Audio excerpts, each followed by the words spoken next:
तो नमस्कार, मैं पंडित ब्रजेश चंद्र पाठक मनोकामना ज्योतिष चैनल पर आज आपके सम्मुख नई नई जानकारियां हर राशि वालों के लिए देते रहता हूं।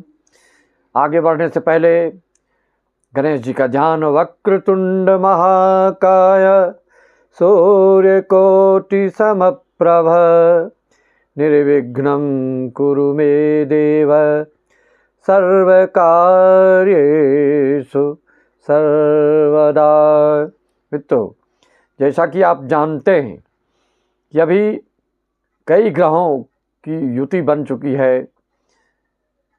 तुला राशि वालों के लिए षष्ठम भाव में, तो सिंह राशि वालों के लिए अष्टम भाव में, तो मेष राशि वालों के लिए द्वादश भाव में, जिसको कि त्रिसराय बोलते हैं, गलत जगह बोलते हैं। यहाँ पर किस स्थिति में शुभ होता है, किस स्थिति में अशुभ होता है, कैसे विपरीत राजयोग, कैसे विमल राजयोग, कैसे सरल राजयोग, आदि आदि चीज़ों को आज समझना होगा।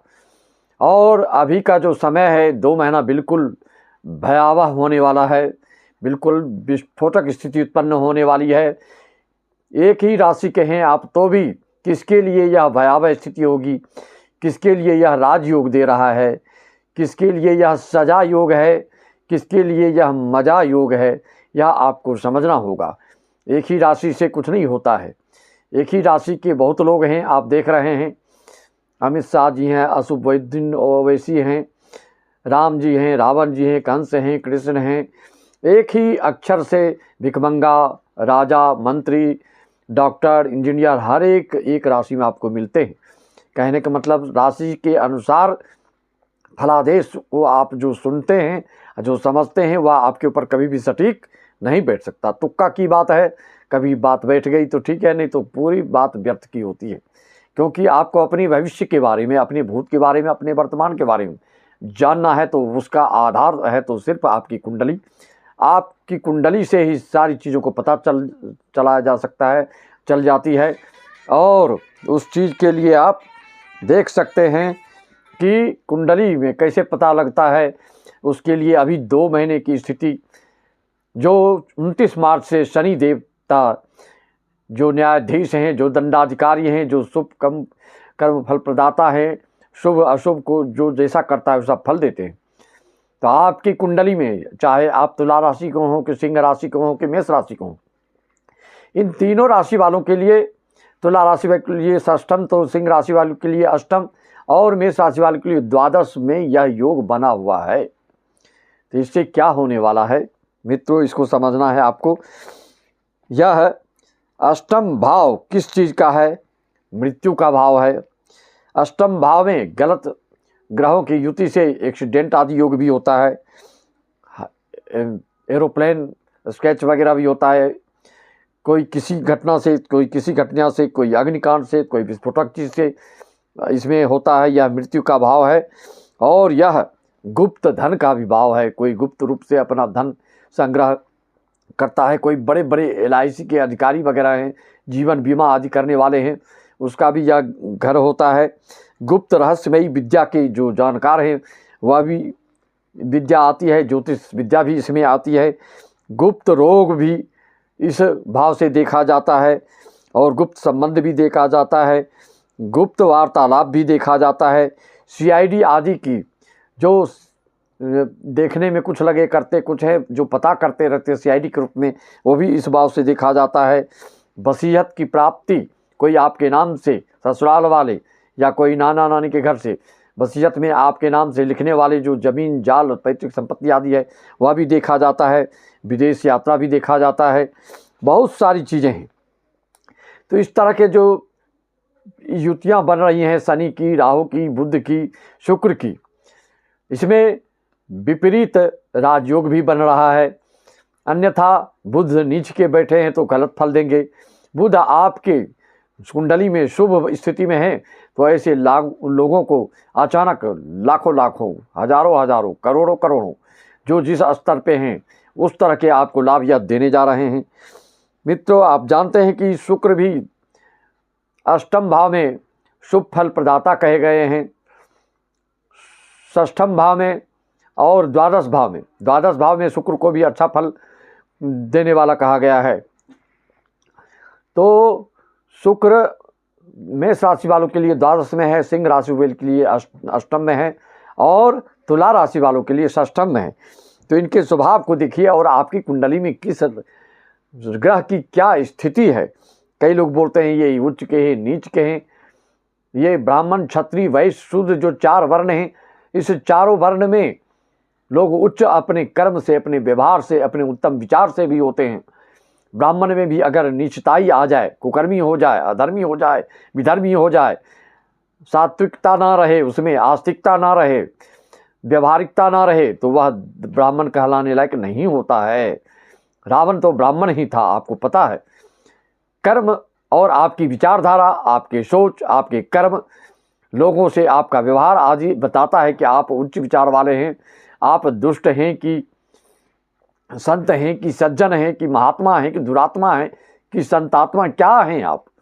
सब ग्रह से ही पता चलता है। पूर्व जन्म में आपने कैसा कर्म किया, उसी कर्म के अनुसार इस जन्म में आपके ग्रह बैठ जाते हैं। इसी से हम आपके ग्रह के अनुसार आपको डंके की चोट पर बता देते हैं कि आपके माता पिता की अकाल मृत्यु हुई, या कि आपके माता पिता पहले बहुत पुण्यात्मा थे कि दुरात्मा थे।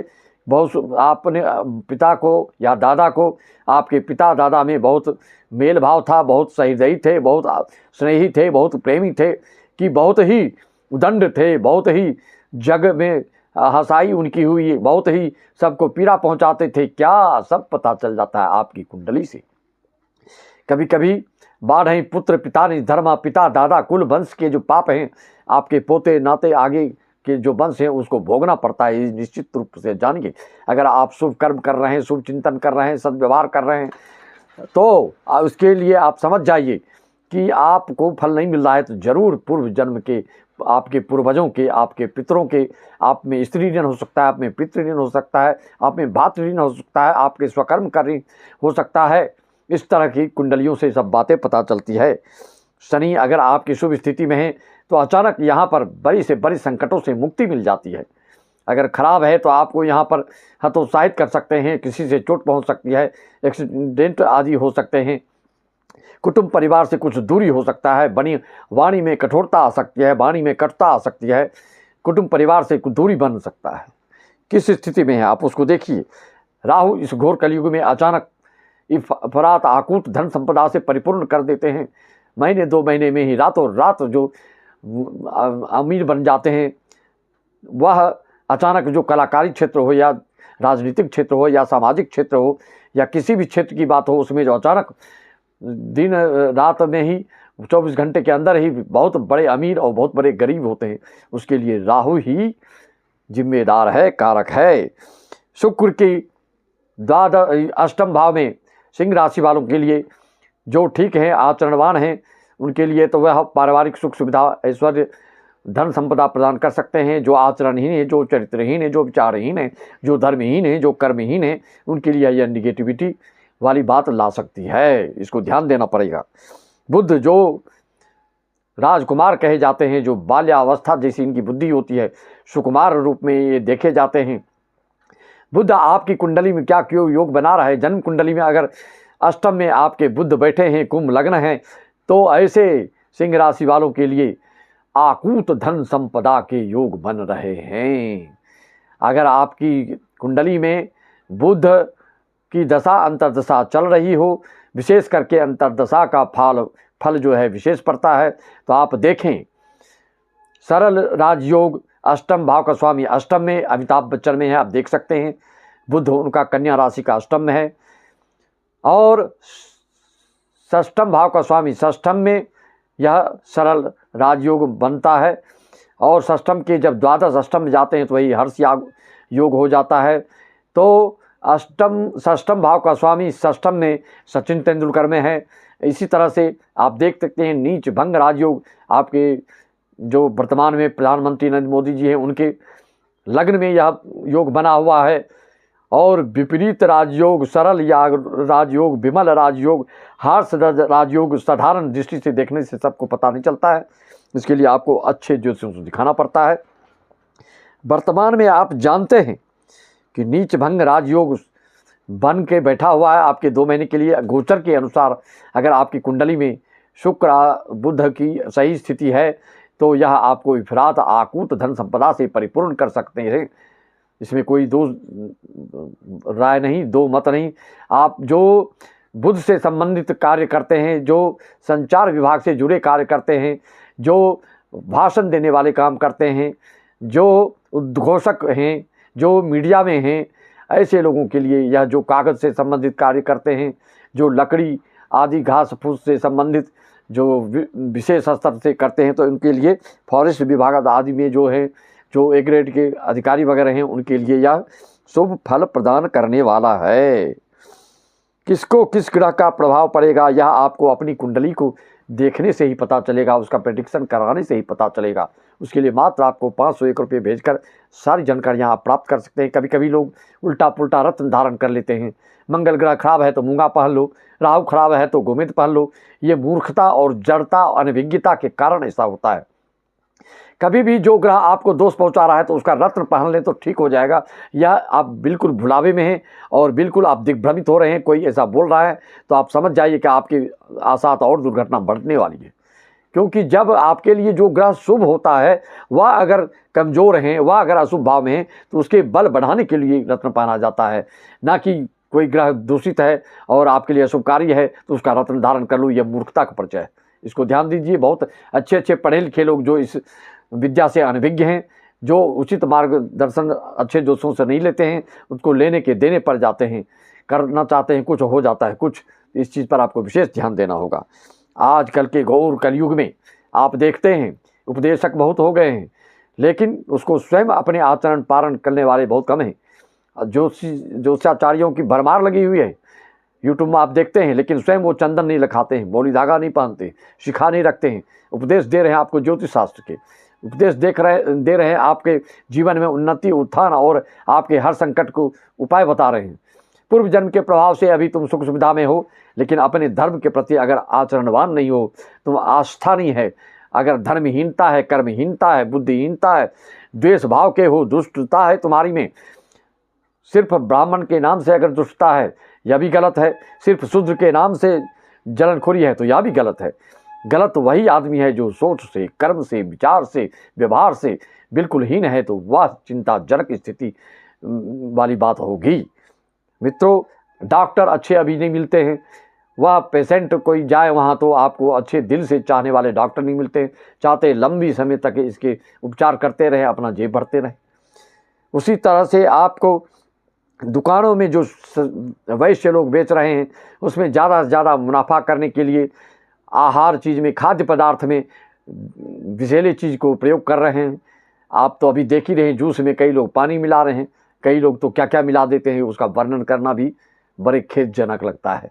कोई कुछ मिला रहा है, कोई कुछ मिला रहा है, कोई केमिकल मिला रहा है, कोई पेशाब मिला रहा है, कोई कुछ मिला रहा है। भाई तुम अपने लोग जिसमें मानवता नहीं है, जो जिसमें सामाजिकता नहीं है, ऐसे लोगों के दुकान पे जाना नहीं चाहिए, ऐसे लोगों के विचार वाले लोगों से संपर्क रखना नहीं चाहिए। क्योंकि जैसा करोगे संग वैसा चढ़ेगा आपके ऊपर रंग, फिर वो आपका मन हो जाएगा भंग। लोग बोलेंगे क्या हो गया इसके जीवन में।